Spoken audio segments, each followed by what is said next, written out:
4 children, $5 million, 0 phone calls on Father's Day. The math was simple, really. After 70 years of being their safety net, their ATM, their backup plan, I decided it was time to show them what happens when you forget the man who never forgot you. Before we continue, please subscribe to the channel and let us know where you are listening in the comments.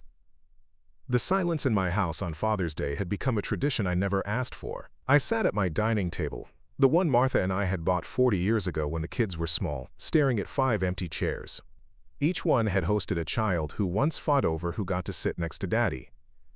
Now, dust motes danced in the afternoon sunlight where my family should have been. My name is Frank Morrison, and at 72 I had become invisible to the 4 people I'd spent my life building a future for. The mahogany clock on the mantel, a retirement gift from my company, ticked past 3 p.m. with mechanical precision, each tick echoing in the empty house like a countdown to nowhere. Still no calls, no cards, not even a text message. I picked up my phone for the 20th time that day, checking it wasn't on silent, checking the signal strength, checking for notifications that refused to appear. The screen showed only a reminder from my pharmacy about tomorrow's prescription pickup and a weather alert for the coming week. The wallpaper photo stared back at me. All 4 of my kids at last Christmas, arms around each other, smiling at someone's joke I couldn't hear. I hadn't been in that photo. I'd been the one taking it, as always, the invisible documentarian of a family that had forgotten to include me in their memories. Standing up slowly, my knees protesting with the sharp reminder of 7 decades of living, I walked to the window. My reflection in the glass showed an old man I barely recognized. When had my hair gone completely white? When had those deep lines carved themselves around my eyes? Outside, I could see the Hendersons next door. Their driveway was full of cars. A red minivan I recognized as their daughter's, a blue sedan that belonged to their son, even a rental car with out-of-state plates. Their backyard was alive with grandchildren's laughter, the smoke from their barbecue drifting over the fence with the smell of celebration. Bob Henderson caught my eye through the window and waved enthusiastically, probably wondering why my driveway held only my old Ford pickup, the same truck I'd driven for 15 years, because I'd rather save money for my children's emergencies than spend it on myself. Bob pointed to his grill and then to me, a clear invitation to join them. I shook my head with what I hoped looked like a grateful smile. The last thing I needed was to intrude on someone else's Father's Day, to be the lonely old man people felt obligated to include out of pity. The kitchen felt larger when you were alone in it, every sound amplified. The refrigerator's hum, the clock's tick, the drip from the faucet I'd been meaning to fix for 6 months. I made myself a sandwich, turkey, mustard, wheat bread, the same lunch I'd been making for 5 years since Martha passed. The turkey was the cheap kind from the discount grocery, thinly sliced and barely flavored. Martha would have insisted on the good deli meat, would have added lettuce and tomato from her garden, would have cut off the crusts the way I secretly preferred but never asked for. She would have been heartbroken to see this. "Family is everything, Frank," she used to say, usually while planning some elaborate Sunday dinner or holiday gathering. "Promise me you'll keep them close after I'm gone. Don't let them drift away." "I promise," I told her, holding her hand in that sterile hospital room, the chemotherapy having taken everything from her except her concern for our family. "I'll keep them together." I'd tried, God knows I'd tried. The first year after Martha died, I'd called each child every week, invited them for Sunday dinners, offered to babysit the grandchildren. The excuses had been reasonable at first. Busy with work, kids had activities, planning to visit soon. But soon had stretched into months, then years. The weekly calls became monthly, then only on holidays, then only when they needed something. My phone finally rang at 3:47 p.m. My heart jumped like a teenager's, my hand shaking slightly as I reached for it, thinking maybe, just maybe, one of them remembered. The caller ID showed Pete from the lodge. "Frank, happy Father's Day, buddy," Pete's voice boomed through the speaker. "You coming to poker night on Tuesday?" "Sure, Pete," I said, trying to keep the disappointment out of my voice. Wouldn't miss it. "You doing okay today? Kids come by." "Oh, you know how it is," I said vaguely. "Everyone's busy these days. Tell me about it." "My boy called from California this morning." 2 minutes. "Hi, Dad. Happy Father's Day. Gotta run. 2 minutes. But hey, at least he called, right?" "Right," I agreed, feeling the knife twist a little deeper. At least he called. After Pete hung up, I sat in the growing shadows of late afternoon, watching the sun paint golden stripes across my living room floor. The photo albums on the shelf seemed to mock me. Thousands of pictures of birthday parties, graduations, family vacations, Christmas mornings. All those memories, all that love, and what did it amount to? Empty chairs and a silent phone. That's when something inside me shifted. It wasn't anger exactly.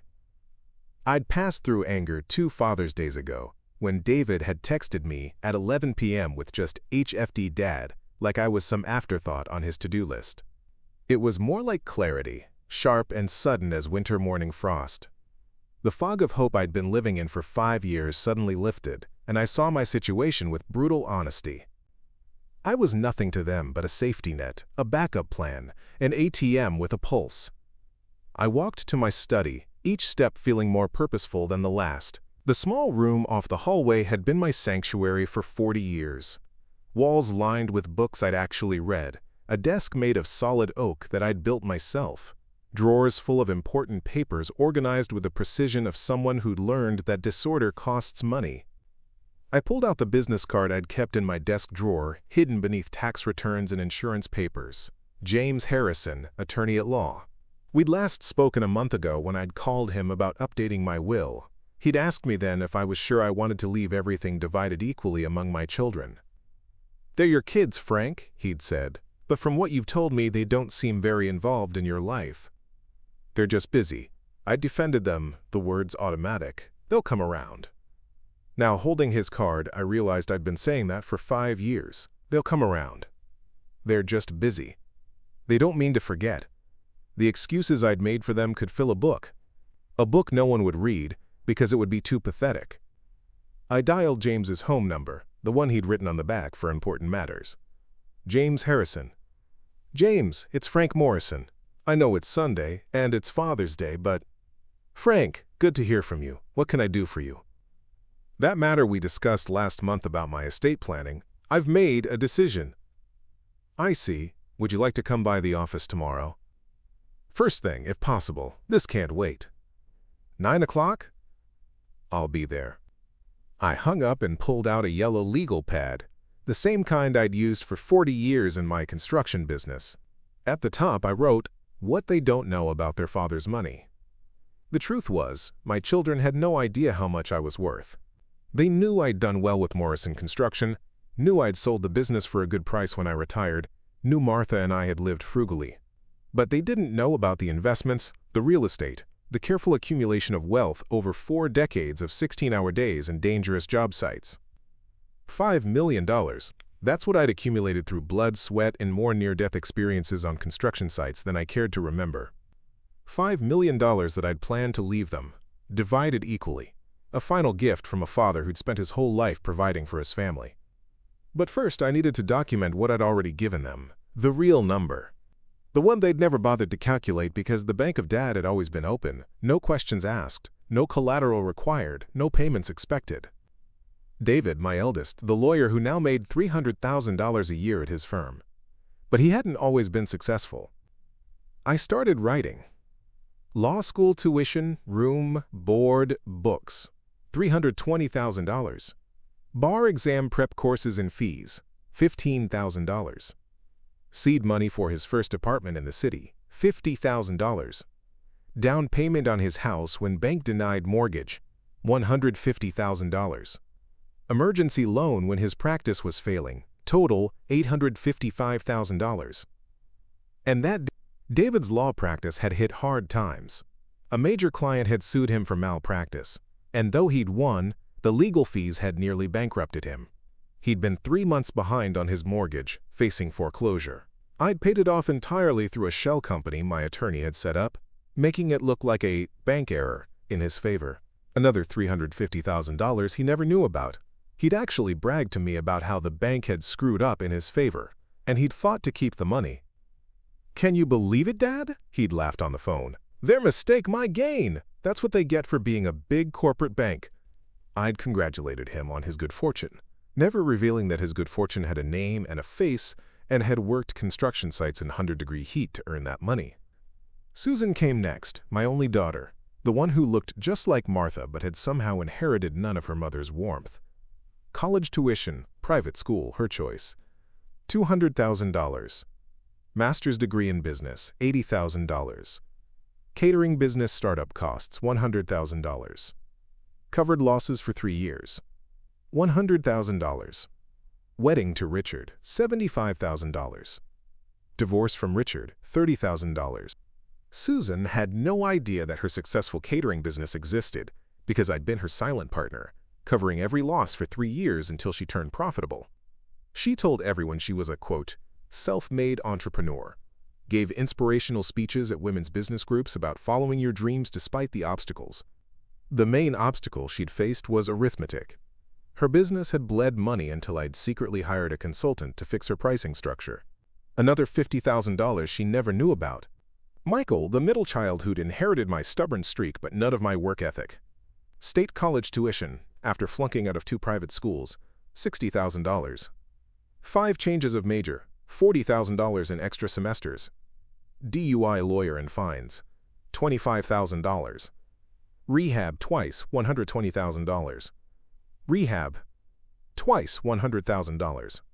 Without telling him, I'd bought majority shares through a venture capital firm, pumped in money to keep it afloat, then sold the shares back for pennies when it finally turned profitable. He still told people how he'd, quote, saved the business through sheer determination and innovation. The innovation was having a father with deep pockets and a soft heart. Finally, Jennifer, the baby of the family, the writer who'd never written anything that sold until I'd intervened. Liberal arts college, her dream school. $240,000. MFA program, $120,000. Living expenses while writing, 7 years, $140,000. Publishing guarantee for her first book, $75,000. Marketing campaign I secretly funded, $40,000. When the book had initially flopped, I'd paid out the guarantee, then paid for a marketing campaign that finally found her audience. She'd won a minor literary award and now spoke at conferences about perseverance in the face of rejection. The only rejection she'd really faced was from readers, until I'd bought her way onto bestseller lists. I added up the totals, $410,000 in direct support, not counting the secret payments.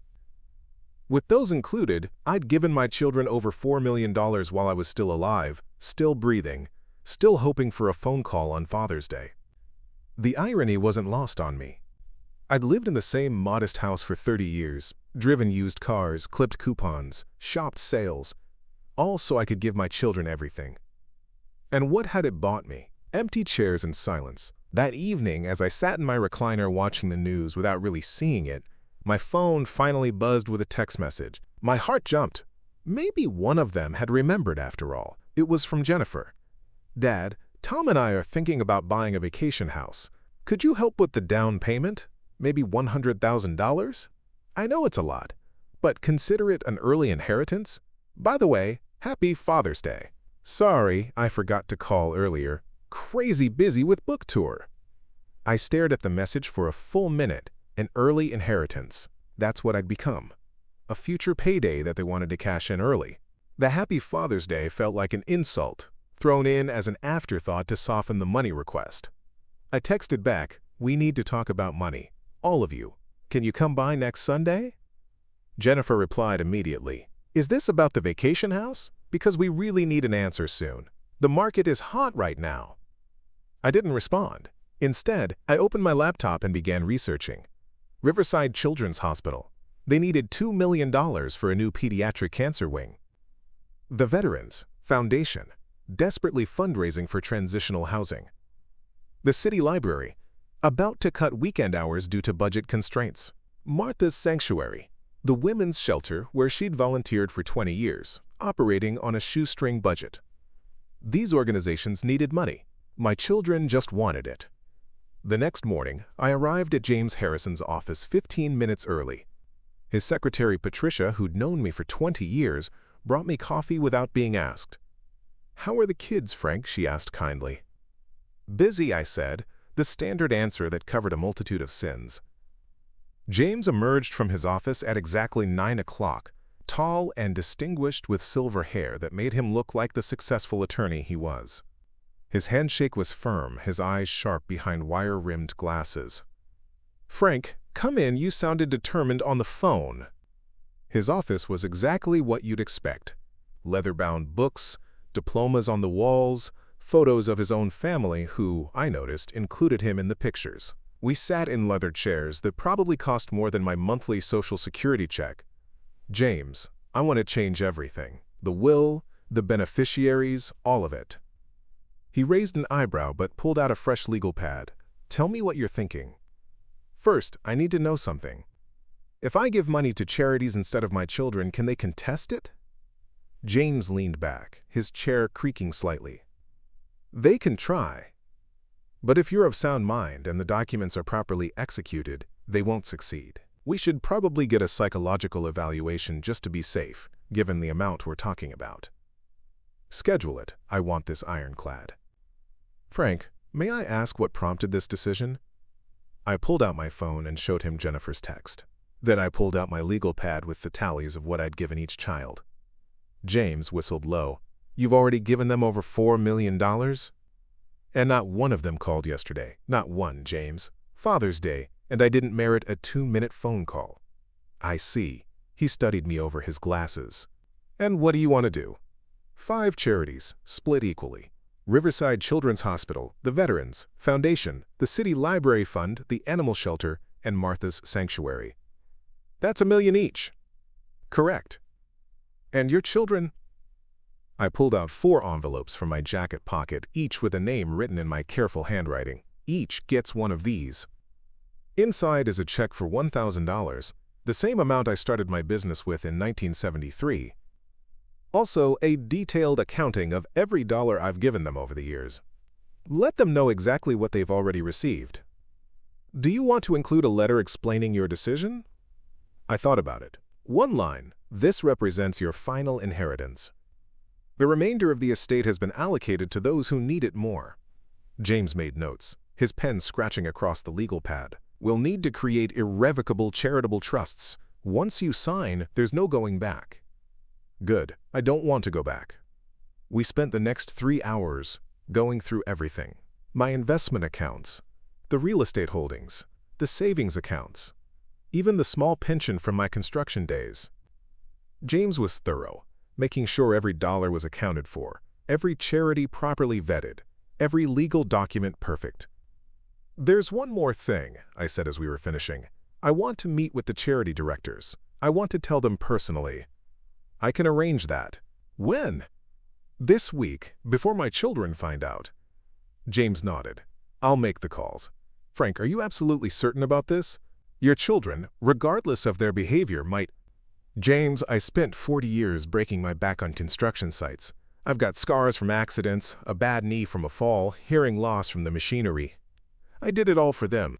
And yesterday on Father's Day, not one of them could spare 5 minutes to call.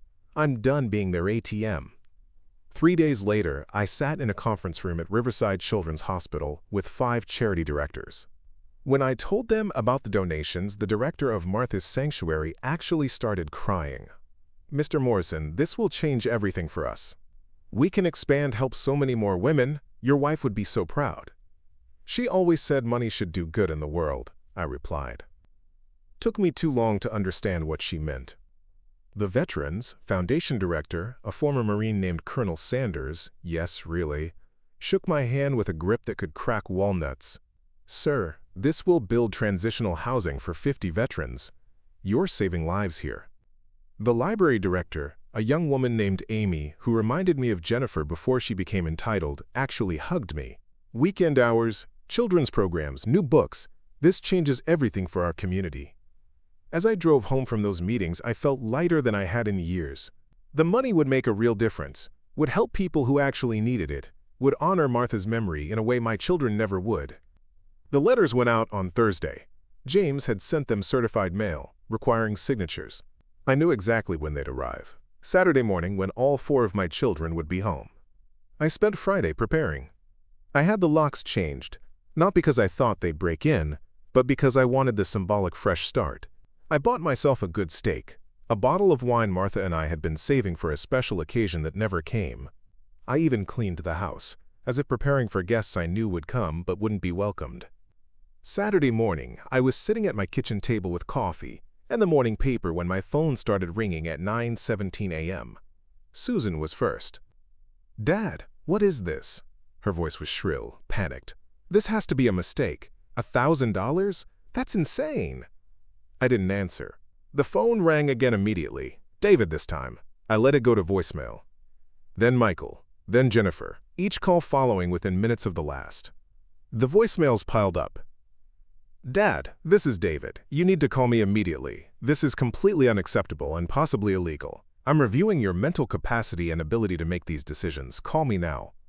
"Daddy, please, please, please call me back. I don't understand. We're your children. How could you do this to us? Tom is freaking out about the vacation house. Please, Daddy, please call me."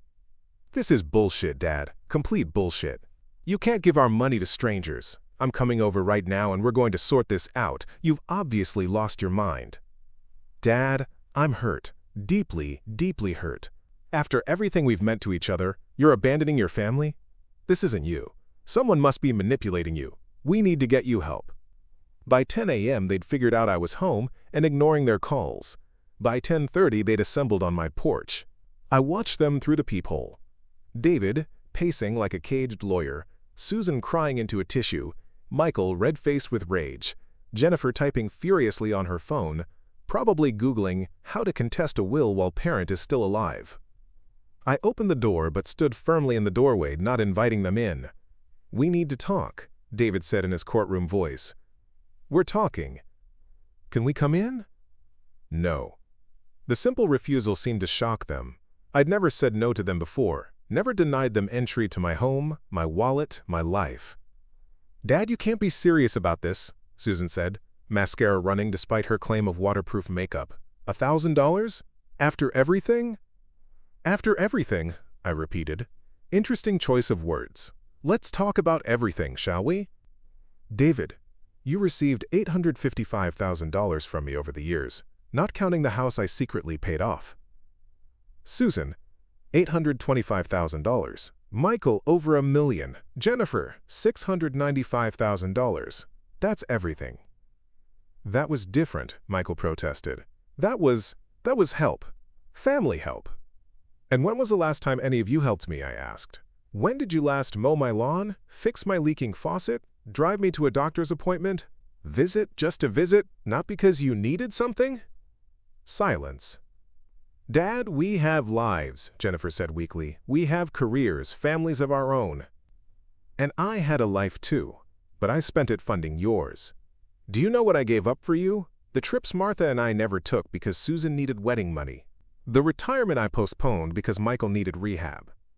The new car I never bought because David's law practice was failing." "Nobody asked you to sacrifice," David said, but his voice lacked conviction. "No, you just expected it. Expected the bank of Dad to always be open, always available, never asking for anything in return, except maybe a phone call on Father's Day, which, by the way, none of you made." "Is that what this is about?" Susan's tears had stopped, replaced by indignation. "We forgot Father's Day, so you're giving away $5 million? You didn't forget Father's Day. You forgot me. You've been forgetting me for years. I'm just a checkbook to you, a safety net, a backup plan. When did I stop being your father and become your personal ATM?" "Mom would be ashamed of you," Jennifer said, and the words hung in the air like a poison cloud. "Your mother," I said slowly, "would be ashamed of children who only called their father when they needed money. She would be ashamed of children who couldn't spare 5 minutes on Father's Day. She would be ashamed that I had to buy your love and still came up empty." Michael stepped forward aggressively. "We'll contest this. We'll have you declared mentally incompetent." "Try it," I said calmly.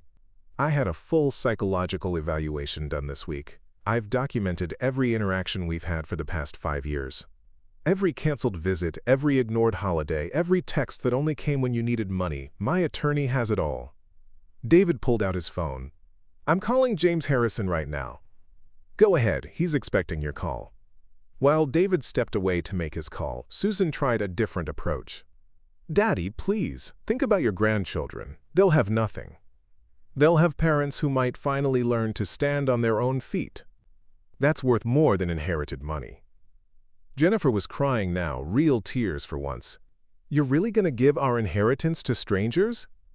I'm giving it to people who need it. Sick children who need treatment, veterans who need homes, a library that serves the entire community, a shelter that saved women like your mother volunteered to help. These aren't strangers, these are causes that matter. David returned, his face grim. Harrison says it's ironclad. Of course it is. This isn't over, Michael threatened. We'll find a way. No, you won't. Because deep down, you know I'm right. You know you've treated me like a wallet instead of a father, and now that wallet is closed. They stood there on my porch, 4 successful adults reduced to confusion and rage because the free money had stopped flowing. Fine, Susan said, her voice cold. If this is how you want it, fine, but don't expect to see your grandchildren anymore. I haven't seen them in 6 months anyway, I replied. You only brought them around when you needed babysitting. You'll die alone, Michael spat. I've been alone for 5 years. At least now I'll have peace. One by one they left, until only Jennifer remained. She looked at me with something that might have been genuine sadness. I did love you, Dad, before it all got so complicated. I know, sweetheart, but love isn't supposed to have a price tag. She nodded and walked away. I closed the door and leaned against it, exhausted but oddly exhilarated. The silence that followed wasn't empty this time. It was full of possibility. The next few weeks were interesting. My children tried everything. David sent legal letters. Susan attempted emotional manipulation through mutual friends. Michael made threats. Jennifer wrote a long email about how I was destroying the family. But I held firm. The charitable donations were processed. The checks were cashed. The charity directors sent me updates and invitations to see how the money was being used. Meanwhile, word had gotten around town. Some people thought I was cruel. Others thought I was heroic. Bob Henderson brought me a beer one evening and said, "Good for you, Frank. Sometimes you gotta teach them a lesson." The gossip was intense for a while. I'd run into people at the grocery store who'd look at me with a mixture of awe and horror. The man who'd disinherited his children for forgetting Father's Day. It wasn't the whole story, of course, but it was the version that made the rounds. Mrs. Patterson from the church pulled me aside one Sunday. "Frank Morrison, you did a brave thing. My kids only call when they need something too. Maybe this will wake yours up." 3 months passed. The charities had begun their projects. The Children's Hospital had broken ground on the new wing. The veterans' housing was under construction. The library had extended its hours and started new programs. The animal shelter had renovated its surgical suite. Martha's Sanctuary had expanded to help twice as many women. I attended each groundbreaking, each ceremony. For the first time in years, I felt like I was part of something meaningful. The charity directors didn't just want my money. They wanted my input, my presence, my involvement. 6 months after the letters, Susan called. I almost didn't answer, but something made me pick up. "Dad?" "Hello, Susan. Can I come see you? Just me, not about money. I need to talk to my father." She came that Saturday. She looked different. Tired, maybe humbled. We sat on the porch with coffee, the October leaves falling around us. "I've been seeing a therapist," she said, "trying to understand how we got here. How I became someone who only saw my father as a bank account." I stayed quiet, letting her talk. "Tom left me," she continued. "Said I was selfish, materialistic. Funny thing is, without your money to cushion everything, I had to really look at my life. And I didn't like what I saw. I'm sorry about Tom." "Don't be. He was right. I've been horrible to you. We all have." "Yes, you have." She laughed, a short, sad sound. "Not going to make this easy, are you?" "I've made things too easy for too long." We talked for 2 hours. Not about money, but about her mother, about memories, about the years before everything became about who could afford what. When she left, she hugged me, a real hug, not the perfunctory ones of recent years. "I love you, Dad. No price tag attached." "I love you too, sweetheart." One by one, they trickled back. David came next, admitting he'd known about the house payment all along. Michael took a year but eventually showed up, sober for once, wanting to talk about getting his life together without expecting me to fund it. Jennifer was last, bringing a copy of her new book, dedicated to my father, who taught me that love and money are different currencies. By the second Father's Day after the letters, all four of them showed up. No one had asked them to come. There was no money to inherit, no bills to be paid, no emergencies to fund. They just came. We sat around the same dining table where this story began, but this time the chairs were full. The grandchildren I barely knew were there too, having learned that Grandpa was a person, not just a wallet. "Do you regret it?" David asked as we cleared the dishes together. "Giving away the money?" I thought about it. I regret that it took such drastic measures to find my children again. But the money? No, it's doing more good where it is than it ever would have sitting in your bank accounts. "You know we're not getting anything when you die, right?" Michael said with a grin. "You've made that crystal clear." "You've already gotten everything that matters," I replied. "You've gotten a father who knows you love him for himself, not his money. And I've gotten children who show up because they want to, not because they have to." "That's worth more than $5 million, Susan said. "Much more," I agreed. "I'm 75 now." The Children's Hospital wing has been open for 2 years, and I volunteer there once a week, reading to the kids in treatment. The veterans. Housing is full, giving homes to 50 men and women who served our country. The library hosts programs every weekend, funded by my donation. The animal shelter saves lives daily. Martha's Sanctuary has helped hundreds of women escape dangerous situations. My children visit regularly. They call on Father's Day and Mother's Day to remember Martha. They come for Sunday dinners. They bring the grandchildren, who know me as Grandpa Frank, who tells stories and teaches them to build things with their hands, not Grandpa moneybags. David's law practice recovered. He learned to manage money when he couldn't rely on me as backup. Susan started a new catering business, smaller but more sustainable. Michael got sober and stayed that way, knowing I wouldn't fund another rehab. Jennifer writes books that don't always sell, but she keeps writing because she loves it, not because I'll cover her losses. They learned to stand on their own feet. I learned that enabling isn't love. We all learned that family relationships shouldn't come with price tags. The $5 million is gone, building good in the world. But what I received in return, genuine relationships with my children, meaningful involvement in my community, the knowledge that Martha's memory lives on through charitable work, that's the real fortune. Last week, Jennifer's son, my grandson Tommy, asked me, "Grandpa, why did you give away all your money?" "I didn't give it away," I told him. "I invested it." "In what?"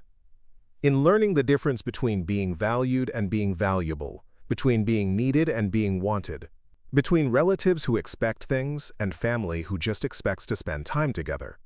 He's only 10, so he didn't fully understand. But someday he will. Someday, when he's older, he'll realize that his grandfather's greatest gift wasn't money. It was teaching his family that love doesn't have a price, but it does have a value, and that value has nothing to do with dollars and cents. Martha would be proud. Not of the dramatic gesture, she would have scolded me for that. But she'd be proud that her family finally learned what she always knew, that money is just paper unless it's doing good, and that the best good it can do is teach people to love each other for the right reasons. $5 million to learn that my children could love me without my money. $5 million to discover that charity isn't just about giving to strangers, but about stopping the charity that enables selfishness in those we love. $5 million to buy something priceless, the truth about what family really means. Worth every penny. 5 years have passed since that Father's Day that changed everything. I'm 77 now, moving a little slower but thinking a little clearer. This morning, while cleaning out the attic, something I'd been postponing for years, I found a box labeled Martha's Private Things in her handwriting.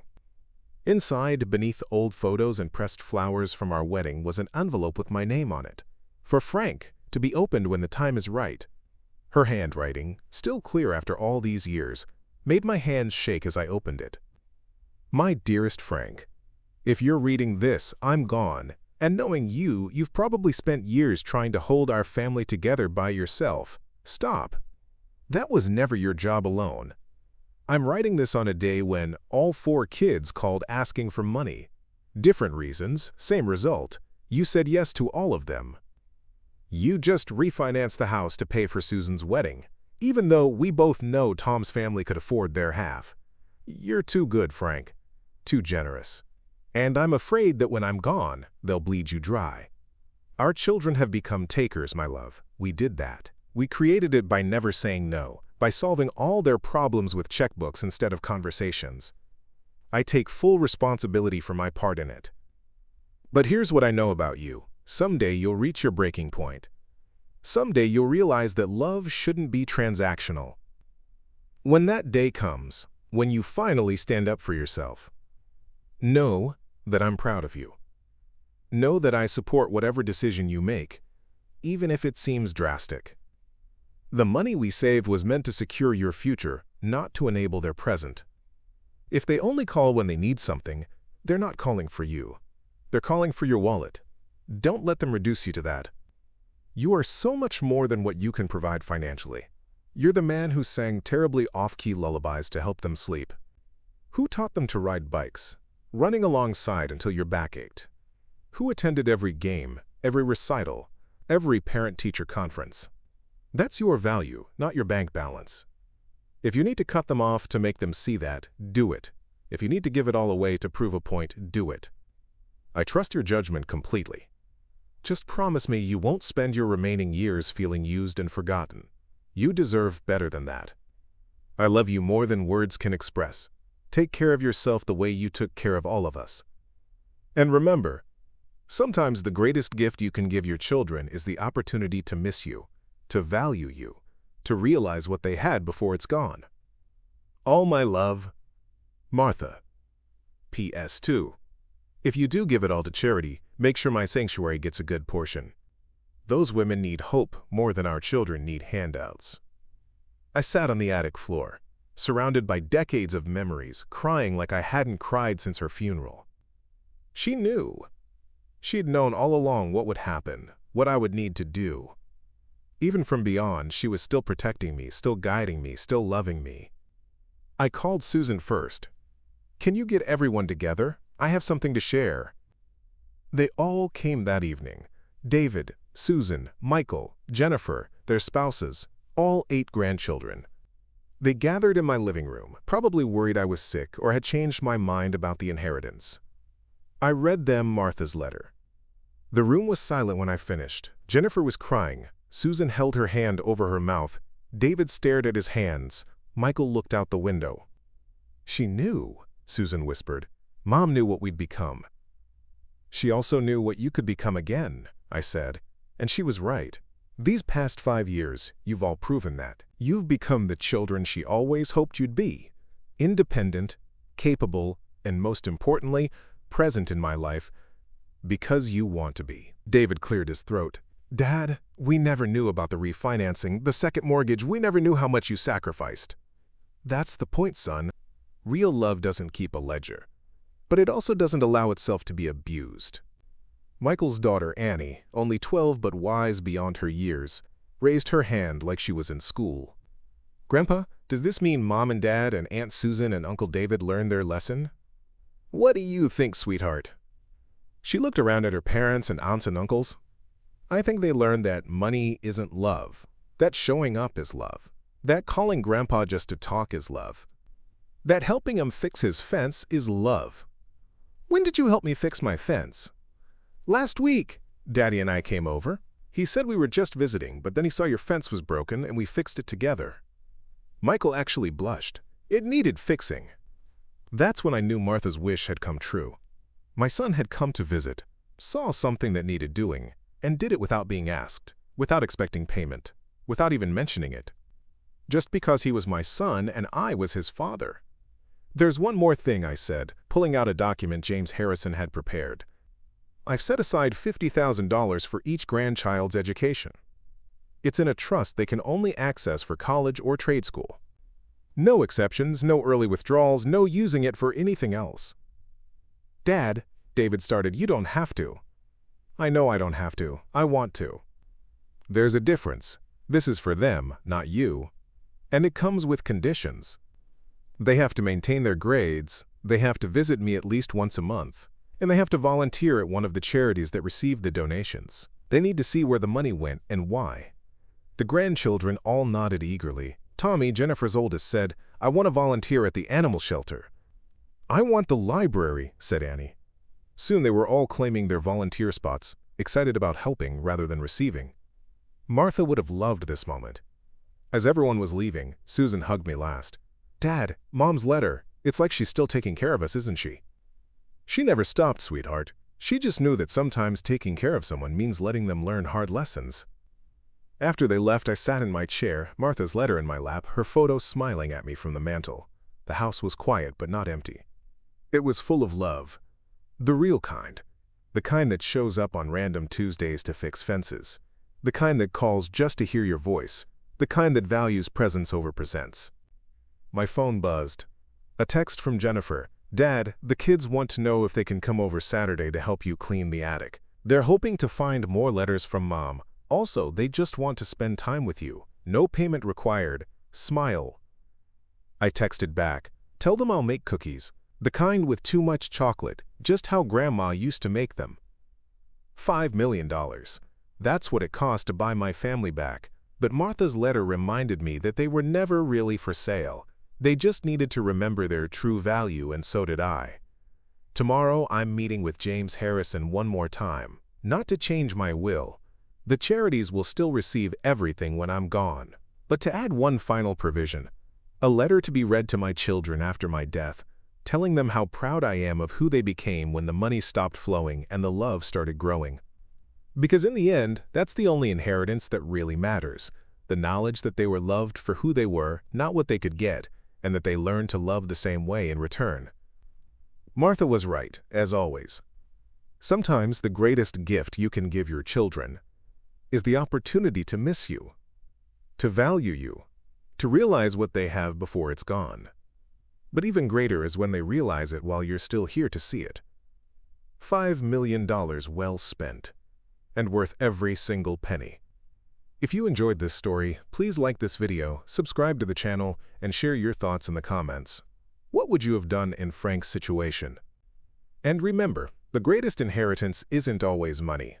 Sometimes it's the lesson that teaches us the difference between price and value, between being needed and being loved.